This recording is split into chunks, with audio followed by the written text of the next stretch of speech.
Well, hello and welcome to this week's A Photographic Life. Just a week or so ago, I was down at Martin Parr's Foundation in Bristol, I should say, for a day of 90s photography, a seminar as such, with tea, coffee, cake and a lunch. It wasn't cheap to go along, but I think it was worthwhile doing. The day was constructed around a number of different speakers. Vinka Pettersson was in conversation with Aaron Schumann, two photographers who've contributed to this podcast previously. Vinka was talking about her work created during the 1990s whilst she was living in a van and part of the techno-traveller community. She was then followed by a really interesting, if slightly chaotic presentation by Stephen Gill. I didn't realise he was living in Sweden now. His work's very interesting. I have to say, not always to my taste, and his presentation didn't really seem to stick to the 90s, although it did have some 90s work in it. That was followed up by Jürgen Teller, and I'm going to talk about Jürgen in a minute. But then we had lunch, and that was followed by the work of Joy Gregory, very much, I suppose, in a way around education and a kind of independent art world, very prevalent in the 1980s and 1990s. I have to say, and I'm going to be honest here, the kind of work that put me off photography for a while, or at least contemporary art photography. But hey, we all have our different tastes. And that was followed by Richard Billingham. Of course, you'd be aware of him through Raise a Laugh and that work. And he was talking about that work again. And I have to say, knowing Richard reasonably well, having taught alongside him at the University of Gloucestershire a few years ago, I found his presentation this time actually the most informative. But anyway, I'm going to jump back to Jürgen Teller. Now, a lot of you might have your own ideas about Jürgen. You might think his work is poor. Maybe he's taking the mickey. Maybe it's Emperor's New Clothes. What's the deal with Jürgen Teller? Well, I don't think I really know, although I've known of his work for a very, very long time. And I had quite a nice chat with him at the event and spoke about the fact that I had come across his work, first of all, in an Austrian magazine called Tempo, and that was in the mid-1980s. At that time, his work was very bright-coloured, cross-processed, and he was very much of a school of photographers that appeared in that magazine, including Steve Pike, Kevin Davies and Nick Knight. All English photographers apart from Jürgen. But anyway, very sadly at the end of the 1980s, his father died. Jürgen disappeared for a while. And then when he came back, it was the style that you are perhaps most aware of now. That kind of photography that doesn't really care about the image, doesn't seem to make much effort. And he explained this, and I thought he explained it really well, and he brought a lot of clarity to his work. And I have to say that I felt that his work and his approach to his work really was the most passionately connected with photography of all of the speakers during the day. I wasn't alone, but it was definitely a presentation that split the audience. David Hearn agreed with me that he thought it was a really good presentation. Photographer Daniel Meadows, not so convinced. A number of photographers in the room seemed to think that Jürgen had really not made much of an effort in his presentation, and I think that was true. He had his wife with him who was questioning him, and I have to say, it wasn't until the final question of the presentation that came from the audience that I thought that Jürgen really woke up and felt that he was explaining to us exactly what photography meant to him. He told the story that somebody had said to him, because he photographs everything. One of the things he gave as an example, which I thought was really interesting, was that he said to the woman in the audience, if you gave me some flowers, I would photograph them because they meant something to me. If I just saw some flowers, I wouldn't. There's no emotional connection there. So for him, it's very much about making a record of that emotional connection, that physical connection, rather than going out to create images that others might feel were aesthetically pleasing. He spoke at length about his recent commission to photograph the Pope and how the Pope didn't require as many model releases and image checks by the subject matter as Kate Moss might do or other supermodels. He also spoke about how he refuses to use any post-production in his images, and therefore he's not getting the kind of work that he used to get for those high fashion brands, of course, unless they want to tap into the Jürgen Teller look, the aesthetic, the approach. I found him very engaging, very honest, very understated. I really liked him. As I say, I've known his work for a long time, but it's one of those examples of hearing a photographer speak that made you think, yeah, now I get it. Whilst I'm talking about that day down in Bristol, I think it's also worth reflecting on the fact that photography can bring you good friends. There are a lot of people attending that day that I hadn't caught up with for quite some time from the photographic community. As I said, David Hearn and Daniel Meadows were two of the photographers who I know and I was able to chat with, also Martin Parr, but also new friends as well. And it's always really interesting when people come up to me and say, "Are you Grant Scott?" And I'm always a little bit nervous about that. I'm from South London after all. But I obviously say yes. And they say, "Well, I recognised your voice from the podcast." Thankfully, it's often followed with some kind comments about the photography that we feature, the photographers that we include on the podcast, and I suppose also the podcast in itself. One of those people who I did meet and who is a podcast listener, I ended up sitting next to. And so here's a shout out to Ian Longthorne. I said I'd mention you on the podcast. I don't know if it was just me coming late to the word or if the word coming late to me or whether or not it's an Americanization that hadn't yet landed in the UK, who knows.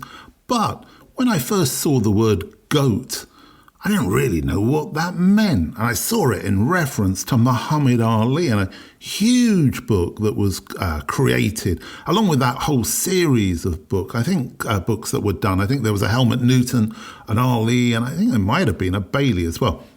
Books that I think were created by Benedict Taschen, and they came with their own tables. And if you remember that, I bought the Helmut Newton one, which came with a Philippe Starck table many, many years ago, but then I sold it as well. But anyway, so the phrase goat came to me as somewhat of a surprise. Of course, we now know, and it's well recognised as meaning the greatest of all time.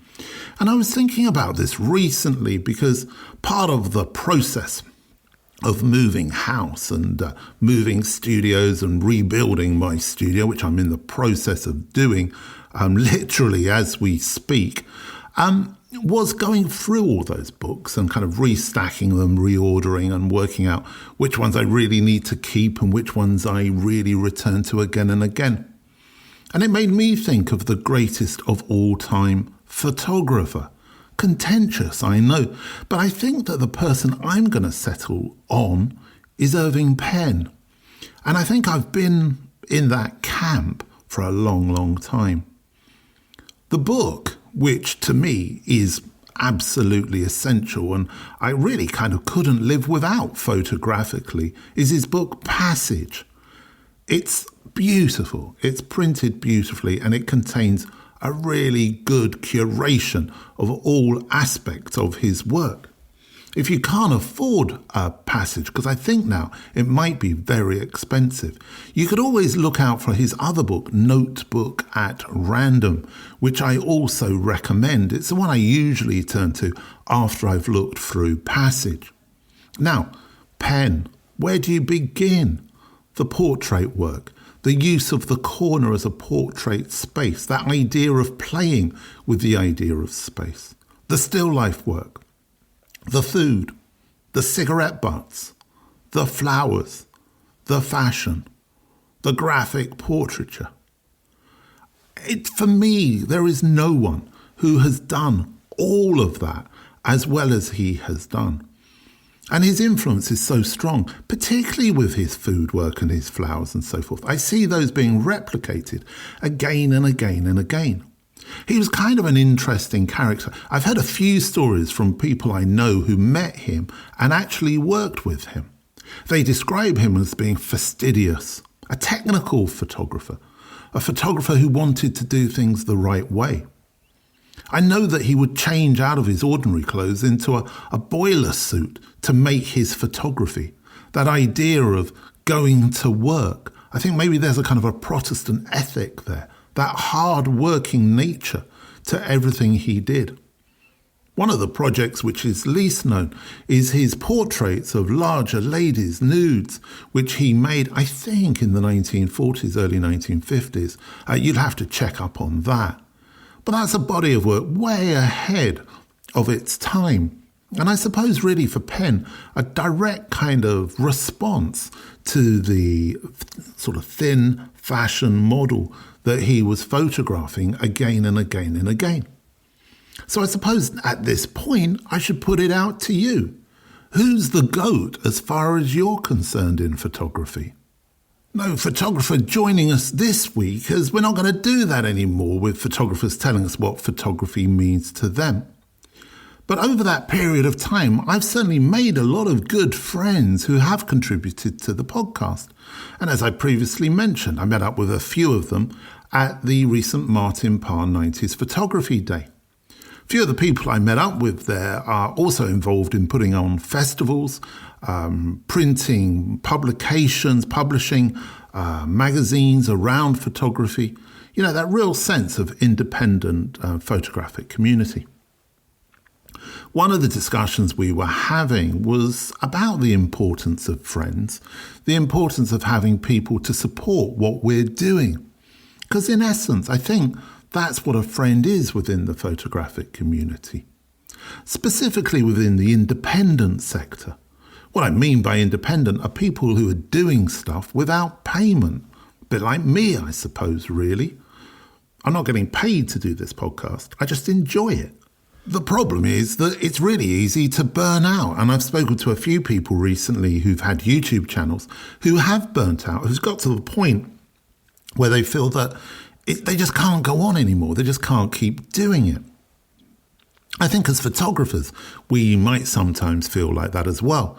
It's a big, what's the word? I suppose commitment is one of the words, but it takes a lot out of you to keep reinventing yourself and keep igniting that passion, particularly when you're working on a photographic project or anything involved with photography. I also spoke to somebody else who's involved in putting on photographic festivals. They were frustrated by the nature of the way in which the photographic community is moving and are thinking about actually closing their festival over after this year. There seems to be a number of events going on where they're all happening on the same day in the UK. Such short-sightedness is so counterproductive. Just what's the point? The reality is that the events that I go to, I seem to see the same faces again and again. I wonder if that's the case wherever you're listening to this podcast. Do you find that photo community is actually relatively small? And therefore the same people are buying the books, those same people are attending the events, the talks, what have you. The moment you start to put all of the events on the same weekend or the same day, you immediately kill 3 of those 4 events. The reality is that the people won't come to all of them because they can't. We need to be more friendly. We need to be more collaborative. We need to talk to each other. And we need to be more considerate.